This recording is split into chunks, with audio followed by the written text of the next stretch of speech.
நடிகர் விஜயின் தமிழ் வெற்றிக் கழகம் ஆளும் திமுகவை மறைமுகமாக விமர்சித்துள்ளது.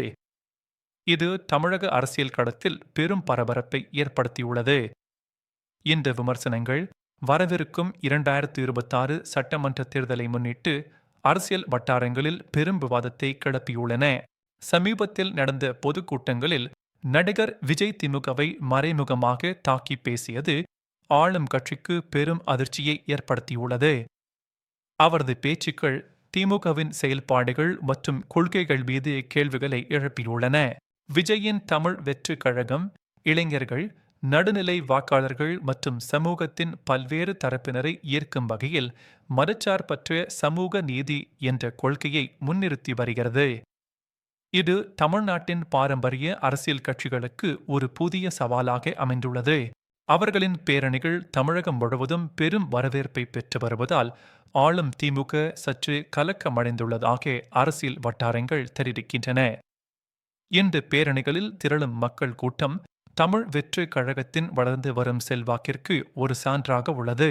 விஜய் தனது உரைகளில் திமுக தமிழ் வெற்றிக் கழகத்தின் பேரணிகளால் கலக்கமடைந்துள்ளது என்று நேரடியாக குறிப்பிட்டுள்ளார். இந்த கூற்று திமுகவின் அரசியல் நிலைப்பாட்டை கேள்விக்குள்ளாக்கி தமிழ் வெற்றிக் கழகத்தின் நம்பிக்கையை வெளிப்படுத்துகிறது. இது திமுகவின் கோட்டைகளாக கருதப்படும் பகுதிகளிலும் கூட தமிழ் வெற்றிக் கழகம் ஊடுருவி வருவதை காட்டுகிறது. பாரம்பரியமாக திமுகவின் ஆதரவு தளமாக இருந்த பகுதிகளில் கூட தமிழ் வெற்றிக் கழகம் தனது செல்வாக்கை நிலைநிறுத்த முயற்சிக்கிறது. ஆளும் திமுக 7வது முறையாக ஆட்சிக்கு வர இலக்கு வைத்துள்ளது. ஆனால் அவர்களுக்கு எதிரான அதிருப்தி அலை, ஊழல் குற்றச்சாட்டுகள் மற்றும் வாரிசு அரசியல் போன்ற சவால்கள் பெரும் தடைகளாக உள்ளன. இந்த சவால்கள் வரவிருக்கும் தேர்தலில் திமுகவின் வெற்றி வாய்ப்புகளை பாதிக்கலாம். இந்த சூழலில் விஜயின் விமர்சனங்கள் திமுகவுக்கு மேலும் நெருக்கடியை ஏற்படுத்துகின்றன. அவரது கூற்றுக்கள் பொதுமக்களிடையே திமுகவின் மீதான நம்பிக்கையை குறைத்து தமிழ் வெற்றிக் கழகத்திற்கு ஆதரவை திரட்ட உதவுகின்றன. விஜய் தனது உரையில் திமுக தாமரையை தமிழ்நாட்டில் மலர அனுமதித்தது என்று கூறியது பெரும் விவாதத்தை கிளப்பியுள்ளது. இந்த கூற்று திமுகவின் அரசியல் நிலைப்பாடுகள் மற்றும் அதன் கூட்டணி தர்மம் குறித்து பல கேள்விகளை எழுப்பியுள்ளது. இது திமுகவின் கொள்கைகள் பாரதிய ஜனதா கட்சியின் வளர்ச்சிக்கு வழிவகுத்தன என்ற மறைமுக குற்றச்சாட்டாகும். விஜய் திமுகவின் சில முடிவுகள் பாஜகவின் வளர்ச்சிக்கு சாதகமாக அமைந்ததாக சுட்டிக்காட்டுகிறார். தமிழக அரசியலில் திமுக மற்றும் அதிமுகவின் ஆதிக்கம் நீண்ட காலமாக இருந்து வருகிறது. ஆனால் பாஜகவின் எழுச்சி மற்றும் தமிழ் வெற்றிக் கழகத்தின் வருகை தமிழக அரசியலில் ஒரு புதிய திருப்பத்தை ஏற்படுத்தியுள்ளது. இது பாரம்பரிய அரசியல் சமன்பாடுகளை மாற்றியமைக்கலாம். பாஜக தமிழகத்தில் தனது செல்வாக்கை அதிகரிக்க தீவிரமாக செயல்பட்டு வருகிறது. மேலும் அதிமுகவுடன் கூட்டணி அமைக்கவும் முயற்சிக்கிறது. இந்த முயற்சிகள் தமிழகத்தில் பாஜகவின் அரசியல் இருப்பை வலுப்படுத்த உதவும். திமுகவை ஊழல் மற்றும் வாரிசு அரசியல் செய்வதாக பாஜக தொடர்ந்து குற்றம் சாட்டி வருகிறது. இந்த குற்றச்சாட்டுகள் திமுகவின் மீதான பொதுமக்களின் பார்வையை பாதித்து பாஜகவிற்கு ஆதரவை திரட்ட உதவுகின்றன. விஜயின் இந்த விமர்சனம் பாஜகவின் வளர்ச்சிக்கு திமுகவும் ஒரு காரணம் என்ற கருத்தை வலுப்படுத்துகிறது. இது தமிழக அரசியலில் புதிய கூட்டணி சமன்பாடுகளை உருவாக்கலாம். தமிழ் வெற்றிக் கழகம் 2026 சட்டமன்ற தேர்தலில் அனைத்து 234 தொகுதிகளிலும் தனித்து போட்டியிட திட்டமிட்டுள்ளது. இது தமிழக அரசியலில் ஒரு துணிச்சலான நடவடிக்கையாக பார்க்கப்படுகிறது.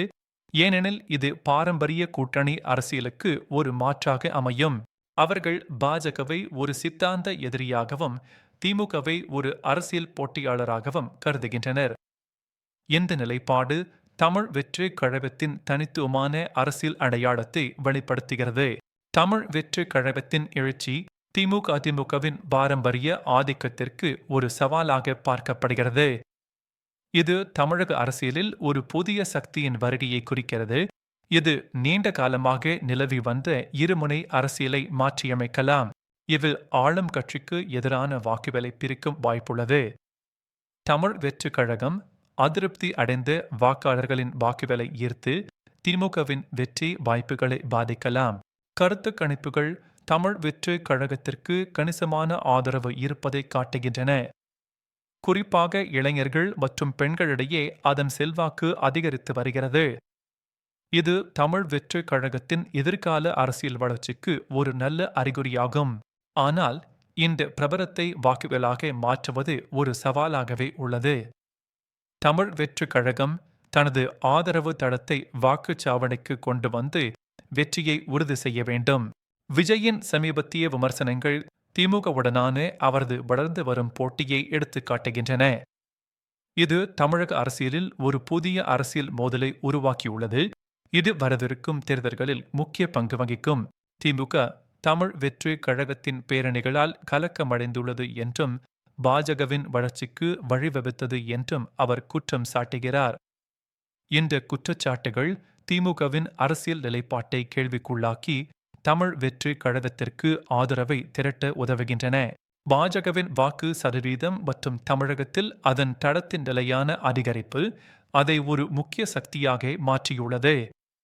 இது தமிழக அரசியலில் பாஜகவின் வளர்ந்து வரும் செல்வாக்கிற்கு ஒரு சான்றாகும். இது தமிழக அரசியலில் போட்டியை மேலும் தீவிரப்படுத்துகிறது. தமிழ் வெற்றி கழகம், திமுக மற்றும் பாஜக ஆகிய 3 கட்சிகளும் வரவிருக்கும் தேர்தல்களில் கடுமையாக போட்டியிடும் என எதிர்பார்க்கப்படுகிறது. 2026 சட்டமன்ற தேர்தல்கள் மிகவும் நெருக்கமாக இருக்கும் என்று எதிர்பார்க்கப்படுகிறது. இந்த தேர்தல்கள் தமிழகத்தின் அரசியல் எதிர்காலத்தை தீர்மானிக்கும் ஒரு முக்கிய நிகழ்வாக அமையும்.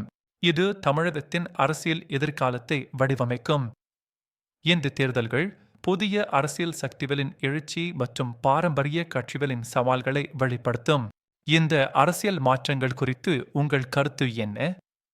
கீழே உள்ள கருத்து பிரிவில் உங்கள் எண்ணங்களை பகிர்ந்து கொள்ளுங்கள். உங்கள் கருத்துக்கள் தமிழக அரசியலின் எதிர்காலத்தை புரிந்து கொள்ள உதவும்.